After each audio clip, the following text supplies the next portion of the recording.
Board games in the UK have traditionally been a family affair. However, more people seem to be using them as a social construct for friend dynamics as well. Is this due to moving away from video games? Statistics show that the uptake of the most recent generation of consoles was very underwhelming in comparison to the previous iterations. Is the rise of hipster and retro culture something that has helped the board game industry in the UK? In Germany, it has been a successful industry for a long time, and many families gather for a regular gaming night. Apparently they're showing how they remove the heads. Okay, you go chop it off. Probably. I thought the other put into a machine that just lops all the sharp And then just the body falls off.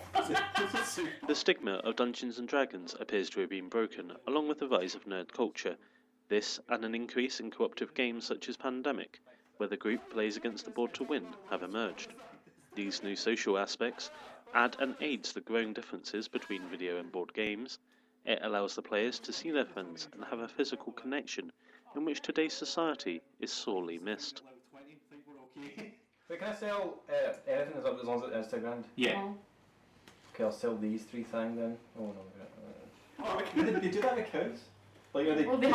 he tears them and they fall through this big machine and just chops the legs off. Well, and a ball of torso comes out. well, not much. No other way to do it. No, A lot of there's a lot of meat to get through. So yeah, a lot of cow. has to be automated. They're pretty big. That's yours, isn't it?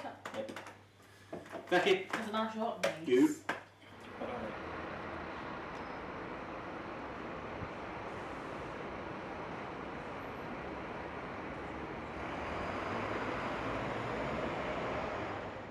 I think in Germany, they traditionally play more board games than we do. So I think that's maybe one of the reasons why it's, for example, easier to publish a board game in Germany than it is in the UK.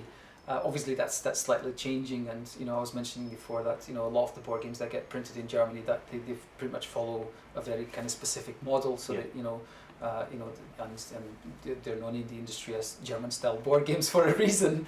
It's because they all kind of fall within that kind of style. Having said that, this style of shops is becoming quite popular in Germany as well.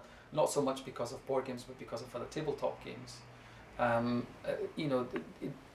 board games tend to be something you sell in addition to other things. Maybe trading card games or miniatures or whatever it is you do. I think it's just fortunate that in the UK they kind of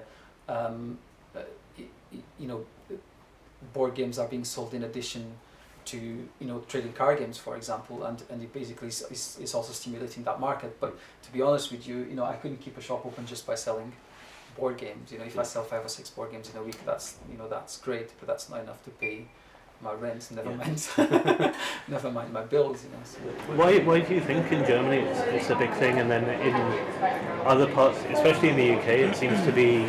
I don't know, because in Germany it's always been like, I don't know if it's like in general, but for my family it was always like something to come together once a week, like a standing date with like all get together, play board games, have some snacks, and that was always nice. And as a kid I really looked forward to that. But I don't really know why it's less popular here. That wasn't really something I was aware of. Game of Thrones board game is one of the most popular. Walking Dead board game. Lord of the Rings, Hobbit, licensing has definitely helped push it, and one of the good things about licensing is that it's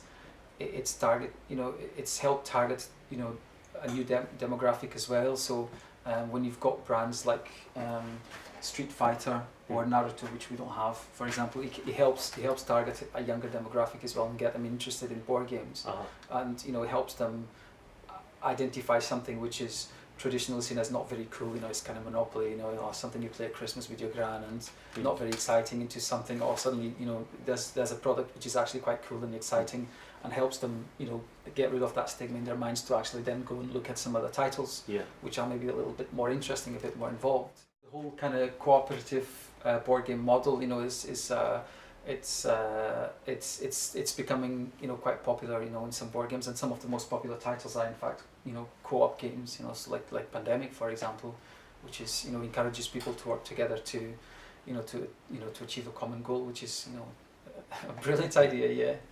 So it's not just a competitive element, but actually trying to work together to do something. And I'm what did I say? 16, 16 I think. I don't know. 16. I How can't. are you 16? You just can't beat it. No, I mate. can't. I'm gonna run away. Oh man, I'd die if I don't get away from this bulldog. Or I could put it back on there and then make him fight it. Board games clearly have a new and exciting direction that they're going to travel in, and for the consumer this is nothing but good news. It is hard to say where the sudden leap in interest has come from, but the increase from a thriving underground community shows that board games have started to become mainstream. From the bulldog.